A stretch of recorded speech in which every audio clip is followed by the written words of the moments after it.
ഇനിയിപ്പോൾ CPI സംസ്ഥാന secretary Binoy വിശ്വത്തിന്റെ ഒരു പ്രതികരണം അത് ADGP RSS നേതാക്കളുടെ കൂടിക്കാഴ്ചയുമായി ബന്ധപ്പെട്ട് അല്പസമയം മുൻപ് പുറത്തു വന്നിട്ടുണ്ട്. ആ വാർത്തയിലേക്കാണ് ഇനി.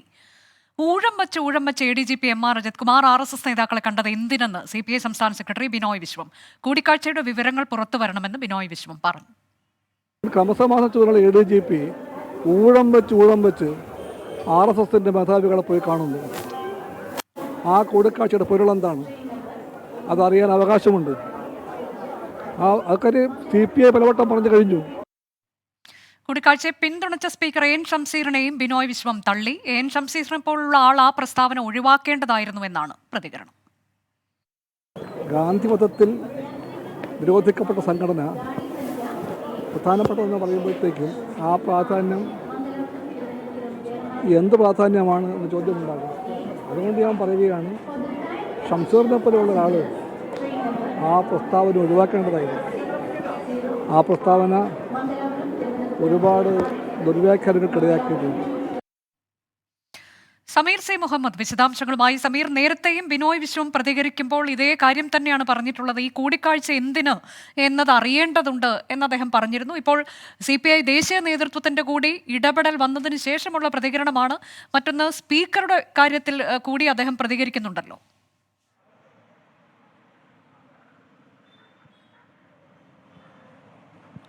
സംസ്ഥാനത്തിന്റെ ക്രമസമാധാന ചുമതലയുള്ള ADGP MR Ajith Kumar RSS നേതാക്കളെ കണ്ടതുമായി ബന്ധപ്പെട്ട് തുടക്കം മുതൽ തന്നെ CPI ശക്തമായിട്ടുള്ള നിലപാട് സ്വീകരിക്കുന്നു. ദേശീയ നേതൃത്വത്തിന്റെ ഇടപെടൽ കൂടി വന്ന ഒരു പശ്ചാത്തലത്തിൽ ആ കാര്യം സംസ്ഥാന നേതൃത്വം ആവർത്തിക്കുകയും ചെയ്യുന്നുണ്ട്.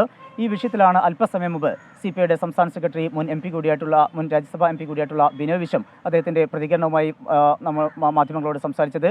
കടുത്ത വിമർശനമാണ് അദ്ദേഹം ഉയർത്തുന്നത്. RSS നേതാക്കളെ എന്തിനാണ് ഇങ്ങനെ ഊഴം വെച്ച് ADGP കണ്ടത്, അതിൻ്റെ വിശദാംശങ്ങൾ പുറത്തു വരണം, ആ വിശദാംശങ്ങൾ പുറത്തറിയാൻ അവകാശമുണ്ട്, അത്തരം കാര്യങ്ങൾ പുറത്തു വരണം എന്ന ആവശ്യം അദ്ദേഹം മുന്നോട്ട് വയ്ക്കുന്നു. ഒപ്പം തന്നെയാണ് ഇന്നലെ കോഴിക്കോട് വെച്ചുകൊണ്ടാണ് സ്പീക്കർ AN ഷംസീർ RSS നേതാക്കളുമായി ADGP നടത്തിയുള്ള കൂടിക്കാഴ്ചയെ ന്യായീകരിച്ചുകൊണ്ട് രംഗത്ത് വന്നിരുന്നു. അതിൽ തെറ്റില്ല, രാജ്യത്തെ ഒരു പ്രധാന സംഘടനയാണ് RSS, അതുകൊണ്ട് തന്നെ അദ്ദേഹത്തിൻ്റെ ഈ കൂടിക്കാഴ്ചയെ തള്ളിപ്പറയേണ്ടതില്ല എന്നായിരുന്നു AN ഷംസീറിൻ്റെ പ്രതികരണം. ആ വിഷയവുമായി ബന്ധപ്പെട്ട് വളരെ പ്രധാനപ്പെട്ട ഒരു പ്രതികരണമാണ് ഇപ്പോൾ ബിനോയ് വിശ്വത്തിൻ്റെ ഭാഗത്ത് നിന്ന് വന്നിരിക്കുന്നത്.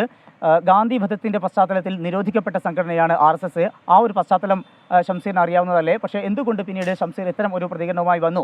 ഷംസീറിനെ പോലെ ഉന്നത പദവിയിലിരിക്കുന്ന ഒരാളുടെ ഭാഗത്തുനിന്ന് ഒരിക്കലും ഉണ്ടാവാൻ പാടില്ലാത്തതാണ് ഈ ഒരു പ്രതികരണം. ഈ ഒരു പ്രതികരണം വലിയ രീതിയിൽ ദുർവ്യാഖ്യാനങ്ങൾക്ക് ഇടയാക്കിയിട്ടുണ്ട് എന്ന കാര്യം കൂടി അദ്ദേഹം വ്യക്തമാക്കുന്നു. ഒപ്പം തന്നെ ഇത്തരം ഈ അമർഷമൊക്കെ നാളെ നടക്കുന്ന LDF യോഗത്തിൽ പങ്കുവെക്കുമോ എന്ന കാര്യം അദ്ദേഹത്തോട് ചോദിച്ചപ്പോൾ അത് LDFിൽ പറയേണ്ട കാര്യമാണ്, മറിച്ച് മറ്റു കാര്യങ്ങളൊന്നും തന്നെ ഇപ്പോൾ വ്യക്തമാക്കുന്നില്ല എന്ന കാര്യവും അദ്ദേഹം പറയുന്നു. എന്തായാലും ഈ ADGP RSS നേതാക്കളുമായിട്ടുള്ള കൂടിക്കാഴ്ചയുമായി ബന്ധപ്പെട്ടും അതിനെ പിന്തുണച്ച സ്പീക്കർക്കെതിരെയും ശക്തമായിട്ടുള്ള ഭാഷയിലാണ് CPI സംസ്ഥാന സെക്രട്ടറി ബിനോയ് വിശ്വം പ്രതികരിച്ചിരിക്കുന്നത്. ശരി, 2 ആഴ്ചയ്ക്കുള്ളിലെ ഇടവേളയിലാണ് RSS നേതാക്കളെ ADGP കണ്ടത് എന്ന വിവരങ്ങൾ പുറത്തു വന്നതിന് പിന്നാലെ കൂടിയാണ് ഊഴം വച്ചുള്ള സന്ദർശനം എന്തിനാണ് എന്നത് വെളിപ്പെടുത്തണമെന്ന് പറയുന്നു. ഒപ്പം തന്നെ സ്പീക്കർ AN ഷംസീറിനെ തള്ളുകയും ചെയ്യുന്നു ബിനോയ് വിശ്വം.